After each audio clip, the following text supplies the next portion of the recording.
گونج اٹھے ہیں نغمات رضا سے بوستا، کیوں نہ ہو کس پھول کی مدحت میں ومنقار ہے، کیوں نہ ہو کس پھول کی مدحت میں ومنقار ہے۔ الحمدللہ رب العالمین والصلاة والسلام علی سید المرسلین، اما بعد فاعوذ باللہ من الشیطان الرجیم، بسم اللہ الرحمن الرحیم۔ الصلاة والسلام علیک یا رسول اللہ وعلی آلک واصحابک یا حبیب اللہ، الصلاة والسلام علیک یا نبی اللہ وعلی آلک واصحابک یا نور اللہ۔ میٹھے میٹھے اسلامی بھائیوں اور مدنی چینل کے ناظرین، مدنی چینل کا سلسلہ نغمات رضا لے کر ایک بار پھر حاضر ہیں۔ اعلیٰ حضرت کے بہت سارے کلام بڑے ہی نرالے، بڑے ہی انوکھے ہیں۔ کئی کلاموں میں اعلیٰ حضرت نے مدینہ منورہ جانے کی تمنا، مدینہ منورہ کی تڑپ ہمارے دلوں میں بڑھائی ہے، اور آج جو کلام ہم نے سننا ہے اعلیٰ حضرت نے اس میں ہمیں مدینے سے جدائی کا اگر موقع ملے تو انداز کیا ہونا چاہیے، کس تڑپ اور کس فکر کا مظاہرہ کیا ہے اس کلام میں اعلیٰ حضرت نے، اور کیا شاندار ہمیں ذہن دیا ہے، ہمیں عقل کے ناخن لینے کا بھی مشورہ دیا ہے، اور ہمیں بہت ساری سوچیں بھی عطا کی ہیں۔ کلام ہے، پھر کے گلی گلی تباہ، ٹھوکرے سب کی کھائے کیوں، دل کو جو عقل دے خدا، تیری گلی سے جائے کیوں۔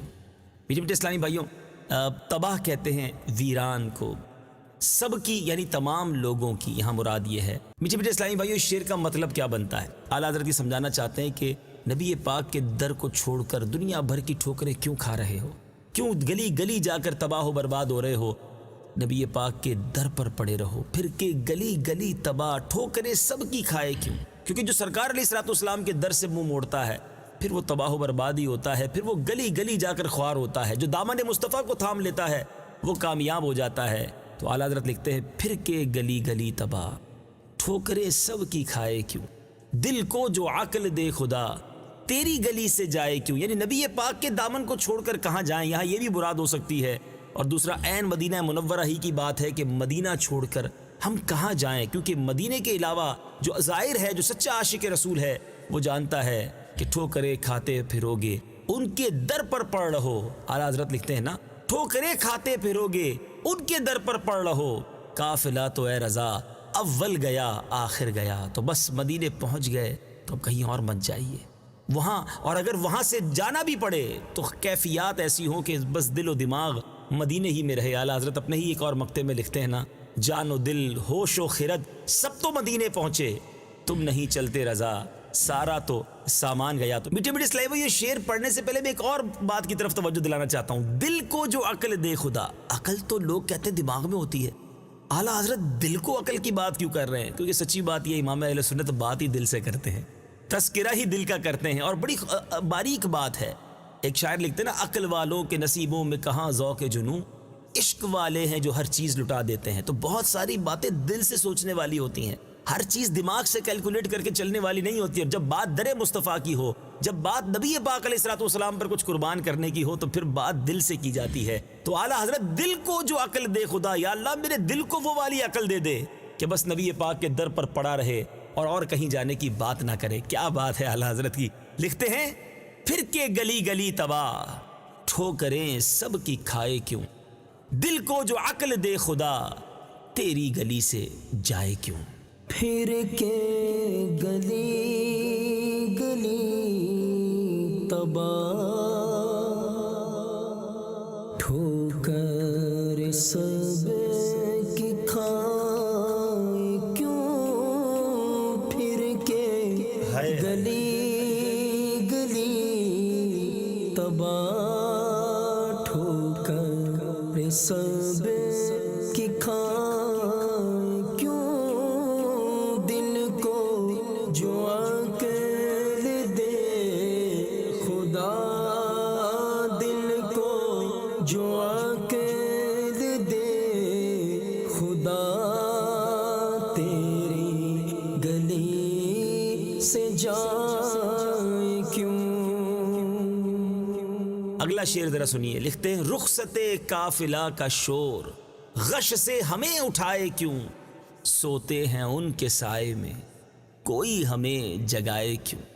واقعی جب مدینہ منورہ سے قافلے کی رخصت کا وقت ہوتا ہے، کچھ لوگ تو سامان باندھ رہے ہوتے ہیں اور کچھ لوگوں کے دلوں پر قیامت کا منظر ہوتا ہے۔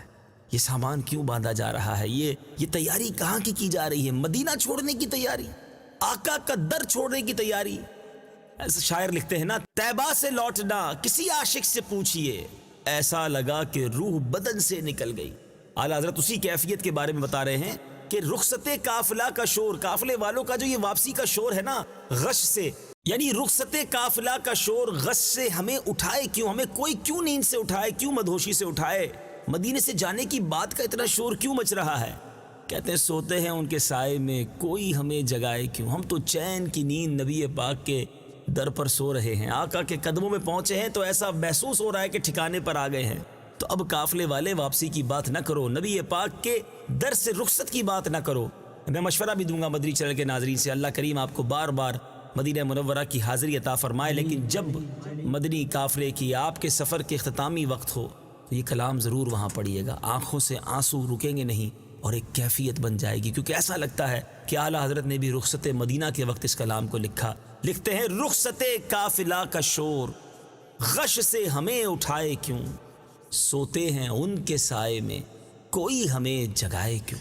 رخصت قافلہ کا شور غش سے ہمیں اٹھائے کیوں، رخصت قافلہ کا شور غش سے ہمیں اٹھائے کیوں، سوتے ہیں ان کے سائے میں، سوتے ہیں ان کے سائے میں، کوئی ہمیں جگائے کیوں، سوتے ہیں ان کے سائے میں، کوئی ہمیں جگائے کیوں،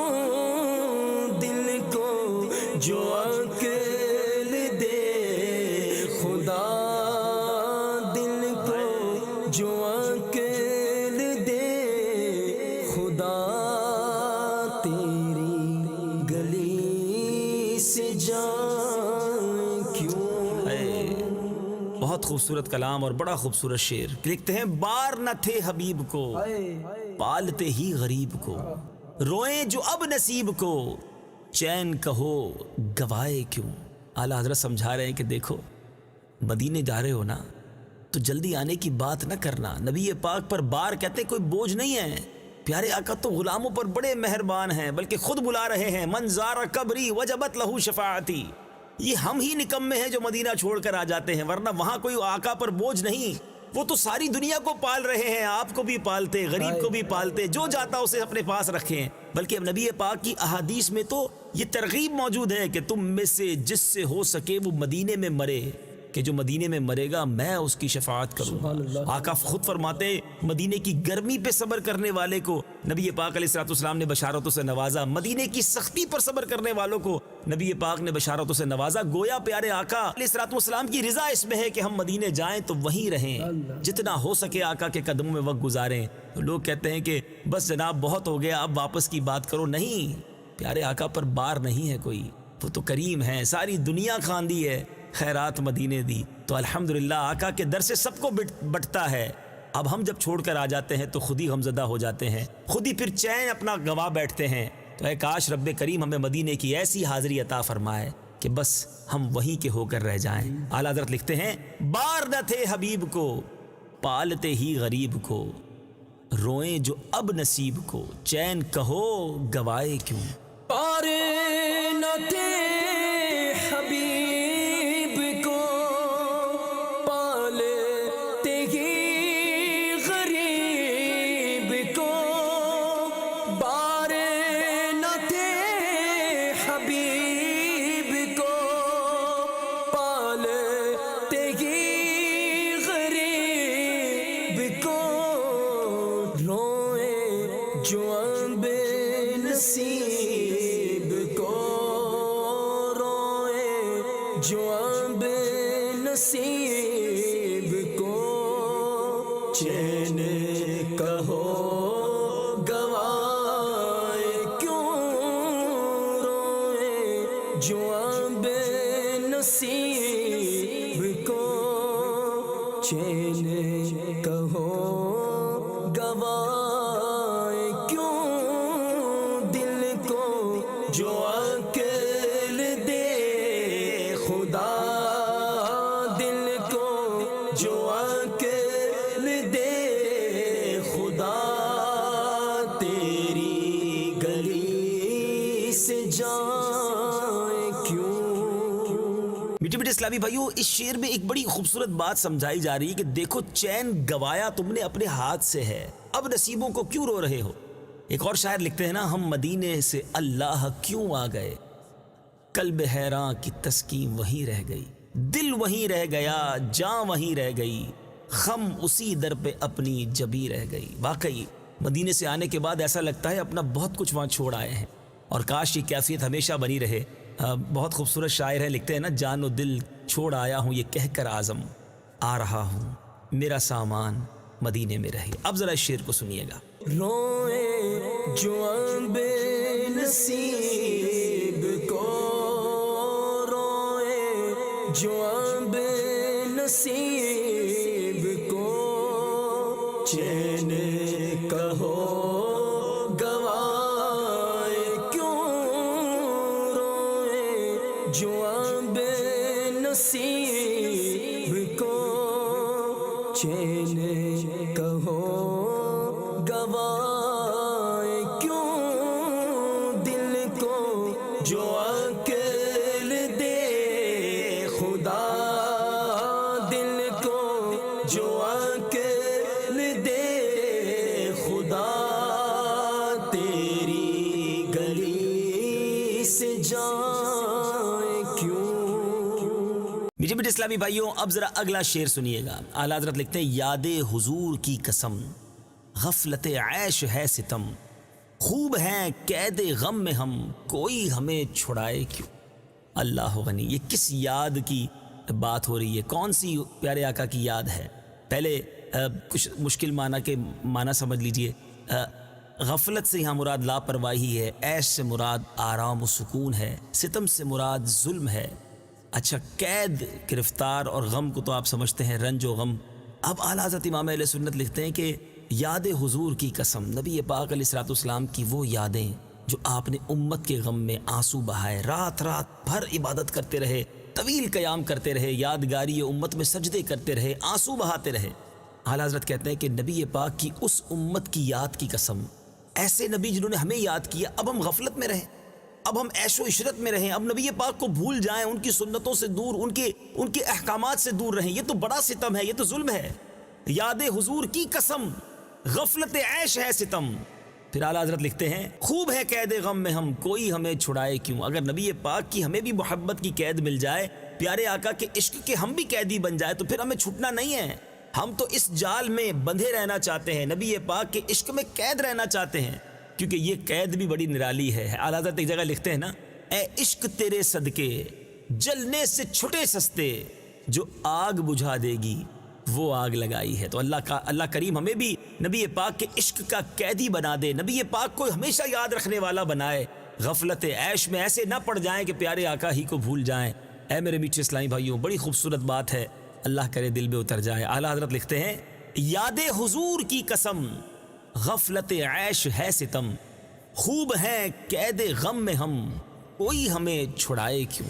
یاد حضور کی قسم غفلت عشق ستم، یاد حضور کی قسم غفلت عشق ستم، خوب ہے قید غم میں ہم، ہاں خوب ہے قید غم میں ہم، کوئی ہمیں چھڑائے کیوں، خوب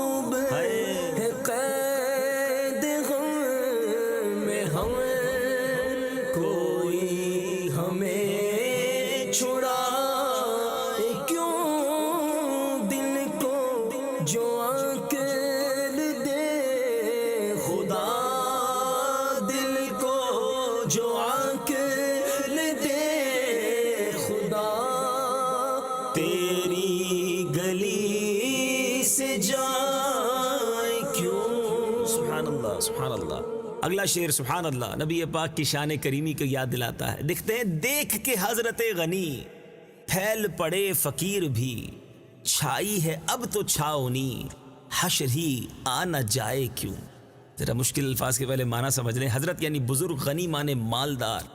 چھاؤنی یہ اس سے مراد جو ہے وہ کیمپ بھی ہوتا ہے اور چھپڑ لگا کر کوئی بیٹھ جائے ایک وقت میں ٹھکانہ بنا لے، اس کو بھی چھاؤنی کہتے ہیں.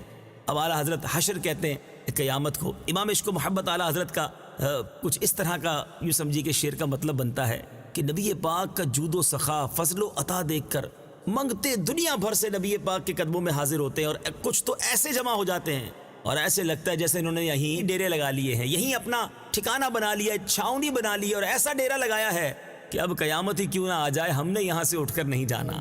شاعر لکھتا ہے نا اب تیرا منگتا نہ در بدر جائے تیری دہلیز پر ہی مر جائے بس اب کہیں نہیں جانا. ایک اور جگہ اعلیٰ حضرت ہی لکھتے ہیں ہم سے فقیر بھی اب پھیری کو اٹھتے ہوں گے اب تو غنی کے در پر بستر جما دیے ہیں. تو اے میرے بیچے اسلامی بھائیوں، اب اس شعر کو ذرا سمجھیے گا کہ نبی پاک کے در کی عطائیں وہ ہے کہ بس فقیروں نے ڈیرے ڈال لیے ہیں، اب قیامت آتی ہے تو آ جائے، ہم نے اٹھ کر کہیں نہیں جانا. سبحان اللہ. اعلیٰ حضرت لکھتے ہیں دیکھ کے حضرت غنی پھیل پڑے فقیر بھی چھائی ہے اب تو چھاؤنی حشر ہی آ نہ جائے کیوں. دیکھ کے حضرت غنی پھیل پڑے فقیر بھی دیکھ کے حضرت غنی پھیل پڑے فقیر بھی چھائی ہے اب تو چھاؤنی ہاں چھائی ہے اب تو چھاؤنی حشر ہی آ نہ جائے کیوں چھائی ہے اب تو چھاؤنی حشر ہی آ نہ جائے کیوں دل کو جو عقل دے خدا دل کو جو عقل دے خدا تیری گلی سے جائے کیوں. سبحان اللہ سبحان اللہ. میٹھے میٹھے اسلامی بھائیو، اگلا شعر اگر اس کو اس کلام کی جان کہا جائے تو غلط نہ ہوگا. خوبصورت تمنا ہے. لکھتے ہیں جان ہے عشق مصطفیٰ روز فزوں کرے خدا جس کو ہو درد کا مزہ ناز دوا اٹھائے کیوں. سبحان اللہ. اس کی ذرا مشکل معنی پہلے سمجھ لیتے ہیں. فزوں کہتے ہیں زیادتی کو، زیادہ کرنے کو. اچھا، درد تکلیف کے لیے استعمال ہوتا ہے. ناز دوا کیا ہے؟ علاج کا نخرہ، یعنی دوا کا ناز. اللہ اللہ اللہ. اعلیٰ حضرت کیا لکھتے ہیں ذرا سمجھیے گا اس شعر میں کہ نبی پاک علیہ الصلوۃ والسلام کی جو محبت ہے نا وہ ہماری جان ہے. اور سچی بات، یہ تو جان ایمان بھی ہے. نبی پاک علیہ الصلوۃ والسلام فرماتے ہیں کوئی حدیث پاک کا مضمون ہے کہ تم میں سے کوئی اس وقت تک کامل مومن ہی نہیں ہو سکتا جب تک میں اس کے نزدیک، اس کی والد، اس کی اولاد اور اس کے تمام لوگوں سے زیادہ محبوب نہ ہو جاؤں. تو گویا ایمان کی جان ہے نبی پاک سے محبت کرنا. یہی تو بات اعلیٰ حضرت کہہ رہے ہیں، جان ہے عشق مصطفیٰ روز فزوں کرے خدا. اللہ اس میں اور روز بروز برکت عطا فرمائے، ترقی عطا فرمائے. رکے نہیں یہ سلسلہ، بس بڑھتا رہے. اور کیا خوبصورت بات ہے اور بڑی گہری بات ہے. کہتے جس کو ہو درد کا مزہ. درد کا مزہ بھی کسی کو آتا ہے، مگر اعلیٰ حضرت یہی تو سمجھاتے ہیں کہ یہ وہ درد ہے، یہ عشق کی وہ آگ ہے، یہ وہ تڑپ ہے جس کا مزہ ہی نرالا ہے. ہم تو چاہتے ہیں یہ درد اور بڑھتا رہے، ہم فنا ہو جائیں. جس کو ہو درد کا مزہ ناز دوا اٹھائے کیوں. جس کو درد میں مزہ آ رہا ہو وہ دوا نہیں پیتا، دوا وہ استعمال کرتا ہے جو درد سے جان چھڑانا چاہتا ہے. اعلیٰ حضرت کہتے ہیں میں کیوں دوا اٹھاؤں، میں دوا کے ناز کیوں اٹھاؤں. میں تو چاہتا ہوں یہ درد بڑھتا رہے. میں تو دعا کر رہا ہوں اللہ سے کہ یا اللہ میرے عشق میں، میری اس تڑپ میں اور برکت عطا فرما. سبحان اللہ. ایک اور جگہ اسی طرح کی بات برادر اعلیٰ حضرت مولانا حسن رضا خان صاحب لکھتے ہیں نا، میرے دل کو درد الفت وہ سکون دے الہی میری بے قراریوں کو نہ کبھی قرار آئے. بڑی کمال کی بات ہے.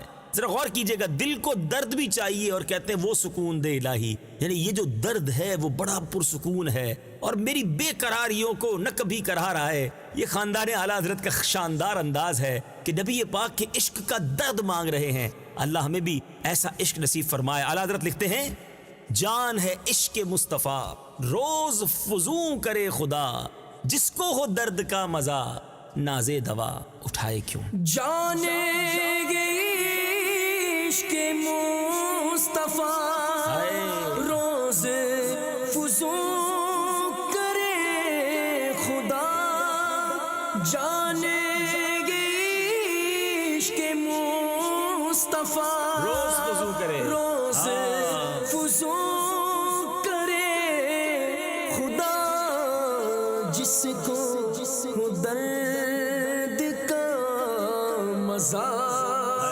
جس کو ہو درد کا مزہ ناز دوا اٹھائے کیوں, جس کو ہو درد کا مزہ, جس کو ہو درد کا مزہ ناز دوا اٹھائے کیوں, دل کو جو عقل دے خدا, دل کو جو عقل دے خدا, تیری گلی سے جائے کیوں.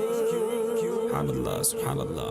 اعلیٰ حضرت اب اپنے غم کی کیفیت بہار سے کہہ رہے ہیں. اللہ کہتے ہیں, ہم تو ہیں آپ دل فگار, غم میں ہنسی ہے ناگوار, چھیڑ کے گل کو نو بہار, خون ہمیں رلائے کیوں.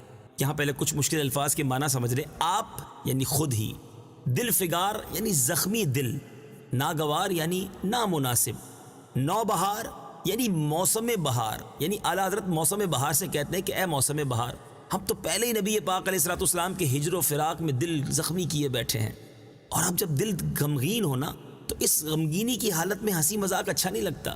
تو اے موسم بہار کیوں پھولوں کو چھیڑ کر ہمارے غم کو مزید اضافہ کر رہا ہے, ہمیں خون کے آنسو رلا رہا ہے کہ ابھی تو نبی کی یاد تڑپا رہی ہے, اور بہار کا موسم آتا ہے تو گویا پھول مسکرانے لگتے ہیں.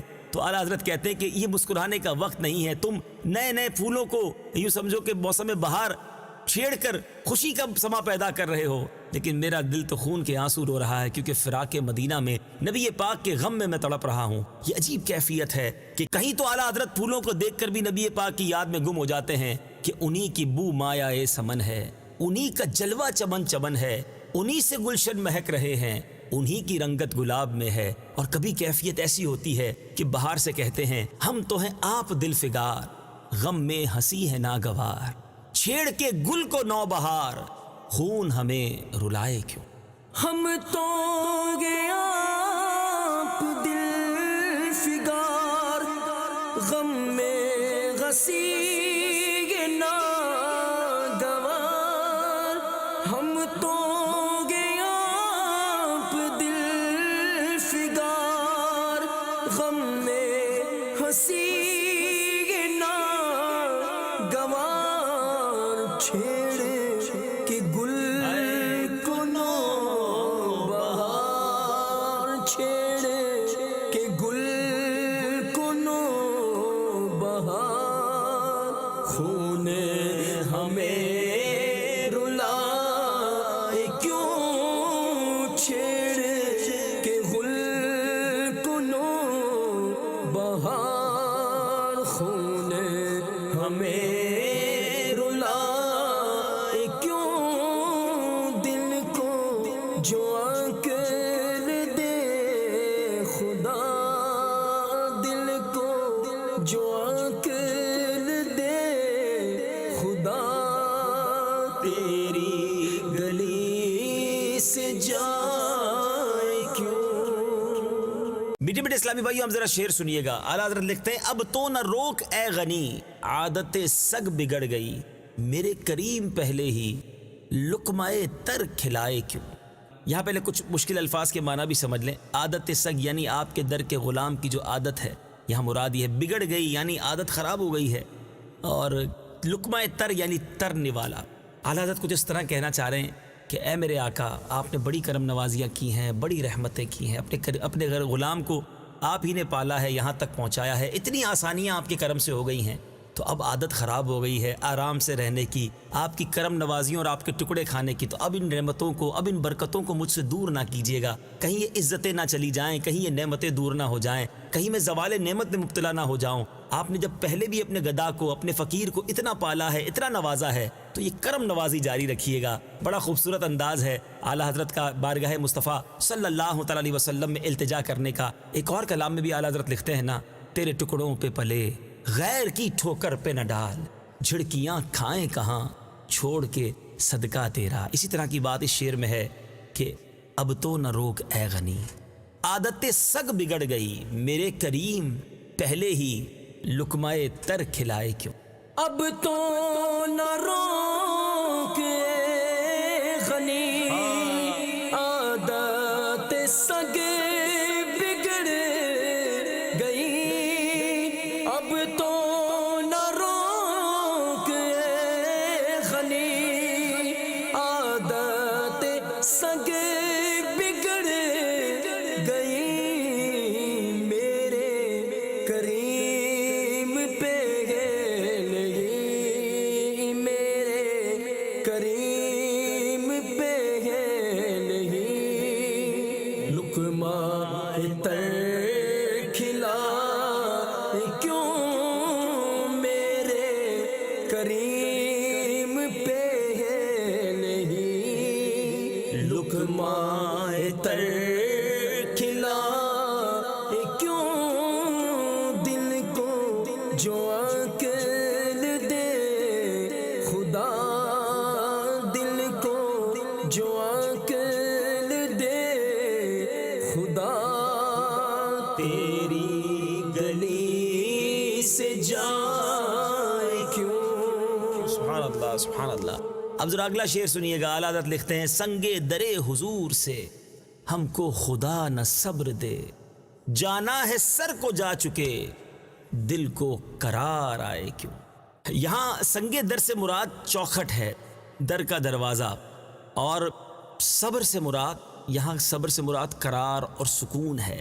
اب اعلیٰ حضرت امام اہل سنت کی کچھ التجا اس طرح کی ہے کہ اے اللہ، میری یہ دعا ہے کہ جب تیرے محبوب کے در پر جاؤں نا، تو بس آپ کی چوکھٹ پر ایسا میں بس فدا ہو جاؤں، وہاں بوسے دیتا رہوں، وہیں پڑا رہوں. بس اب مجھے کہیں اور قرار نہ آئے، بس وہیں میں رہوں، مجھے چین نہ آئے، کسی اس وہاں سے دور جانے کا جی نہ چاہے.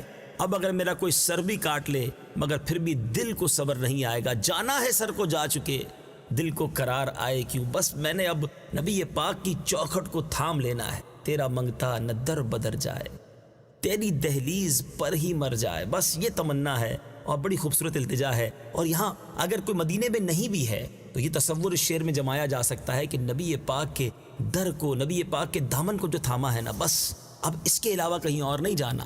اور اس دامن کو تھام لیا تو بس اب قرار کہیں اور نہ آئے، کہیں ایسا نہ ہو کہ کہیں اور بھی دھیان ہو، کچھ اور لوگوں کی طرف بھی توجہ ہو. بس آقا کے در سے کبھی صبر نہ آئے، دل وہی رہے، جاں وہی رہے، نبی پاک علیہ الصلوۃ والسلام کی طرف توجہ لگی رہے. اے کاش. بہت خوبصورت شعر ہے.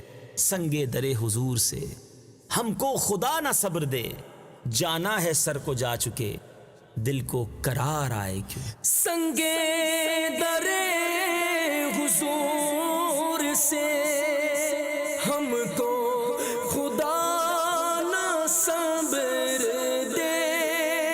سنگے درے حضور سے ہم کو خدا نہ صبر دے.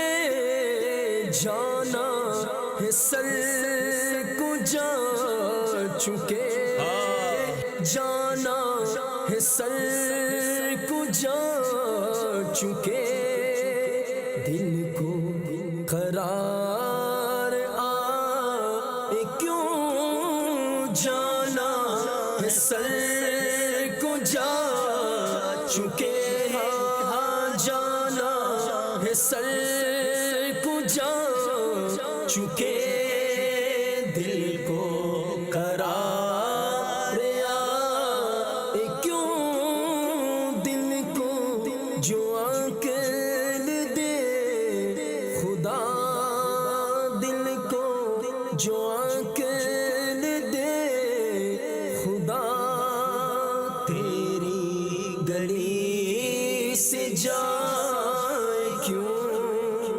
مقطع کلام عطر کلام اعلیٰ حضرت لکھتے ہیں، ہے تو رضا نرا ستم، جرم پہ گر لجائے ہم، کوئی بجائے سوز غم، ساز طرب بجائے کیوں۔ کچھ مشکل الفاظ ہیں۔ نرا ستم یعنی خالص ظلم، لجائیں، لجانے سے مراد ہوتا ہے ندامت کا اظہار کرنا، شرمانا، سوز غم سے مراد غم کی جلن، اور ساز طرب یعنی خوشی کا ساز، خوشی کا باجا۔ بڑی عجیب بات کی اعلیٰ حضرت نے، کہتے ہیں ہے تو رضا نرا ستم، اے رضا یہ بڑے ظلم کی بات ہے کہ ہم تو اپنے گناہوں پر رو رو کر اللہ سے معافی مانگے، جرم پر لجائیں، لیکن کوئی ہمارے اس غم میں شریک ہو کر ہمدردی کرنے کے بجائے، پریشان ہونے کی بجائے، خوشی اور مسرت کے ساتھ شادیانے بجائے، کتنا بڑا ظلم ہے۔ اور ظاہر ایسا کوئی نہیں ہوگا کہ کوئی شخص رو رہا ہو، اللہ کی بارگاہ میں توبہ کرے اور دوسرا خوشیاں منائے۔ تو جب تم یہ سمجھتے ہو کہ یہ بڑا ظلم ہے کہ کوئی ایسا کرے، تو جب تم نبی پاک علیہ الصلوۃ والسلام کے دربار میں، آقا علیہ الصلوۃ والسلام کی بارگاہ میں حاضری دے کر اللہ کی بارگاہ میں گناہوں سے توبہ کرو گے، تو نبی پاک کو یہ کب گوارا ہوگا کہ ہمیں عذاب دیا جائے؟ یقیناً وہ بھی ہمارے غم میں شریک ہو کر رب کی بارگاہ میں ہماری سفارش کریں گے اور اپنے ساتھ ہمیں بھی جنت میں لے کر جائیں گے۔ بڑا خوبصورت انداز ہے کہ جب دنیا میں کوئی ہم روئیں تو غم زدہ ہوتا ہے، خوشی نہیں کرتا، تو نبی پاک کو یہ کب گوارا ہوگا کہ ہم جب اللہ کی بارگاہ میں توبہ کریں اور ہماری توبہ قبول نہ ہو اور ہمیں جہنم میں ڈال دیا جائے۔ شیطان خوش ہوگا نا؟ آقا کبھی نہیں چاہیں گے کہ اپنے امتی کو دوزخ میں جاتا ہوا دیکھیں۔ شاعر ایک بڑی خوبصورت بات لکھتا ہے، دوزخ میں میں تو کیا میرا سایہ نہ جائے گا، دوزخ میں میں تو کیا میرا سایہ نہ جائے گا، کیونکہ رسول پاک سے دیکھا نہ جائے گا۔ آقا ہیں تو انشاءاللہ بخشش کا سامان ہو جائے گا۔ اعلیٰ حضرت لکھتے ہیں، ہے تو رضا نرا ستم، جرم پہ گر لجائے ہم، کوئی بجائے سوز غم، ساز طرب بجائے کیوں۔ ہے تو رضا نرا ستم، جرم پہ گر لجائے ہمیں، ہے تو رضا نرا ستم، جرم پہ گر لجائے ہمیں، کوئی بجائے سوز غم، کوئی بجائے سوز غم، ساز طرب بجائے کیوں، کوئی بجائے سوز غم، ساز طرب بجائے کیوں، پھر کے گلی